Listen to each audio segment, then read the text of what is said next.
On Sunday, July 5th, consider grabbing your bike and going for a ride with about 700 or 800 other riders on one of the most scenic trips you can find anywhere, through tunnels and vineyards and on the trestles of Myra Canyon. It's a non-competitive supported ride on the KBR. So most people do the 80K from Myra Canyon from East Kelowna. Halfway point is Chute Lake, and then they ride down to Penticton and they finish at the waterfront there. And they finish with a barbecue, live music, and just a finished celebration and celebrate the day. When he says non-competitive, we must emphasize this is not a race. It's a pretty good distance though. You can time yourself, of course, but we do no results and we don't do any timing. There's nothing published on that at all.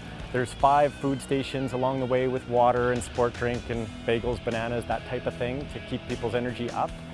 Because it is a big day. It's average ride time is around 5.5 hours for the 80K and around 2.5 to 3 hours for the 40K.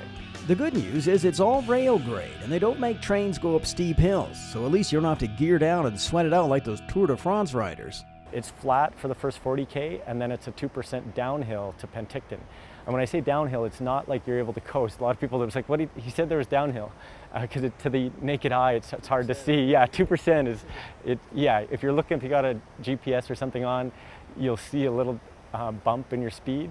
But for most people, they don't really notice it other than they are traveling faster. The bikes go up to Myra Canyon the night before, and you can leave your vehicle at the finish in Penticton and get a ride in a bus to the start. It's a little adventurous to take it on your own, that distance, that 80K.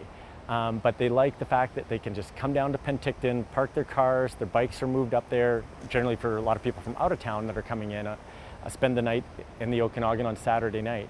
But yeah, they like logistics taken care of, they like that there's food en route, and knowing that, there's bike mechanics en route, and basically that somebody's got their back, that we're accounting for everybody. And then they like, of course, the barbecue at the end. Everybody gets an event t-shirt to celebrate it. So you get all the stuff a normal, let's say, race has, but there is no race component. The tour comes on the 12th anniversary of the Okanagan Mountain Park fire, and monies raised here will go to support the Myra Canyon Trestle's Restoration Society. We work on improving the surface every year, and that's what the Myra Canyon Trestle Restoration Society works on, and working with the BC government as well for the middle section. So there's a lot of attention these days on rail trails and getting the public active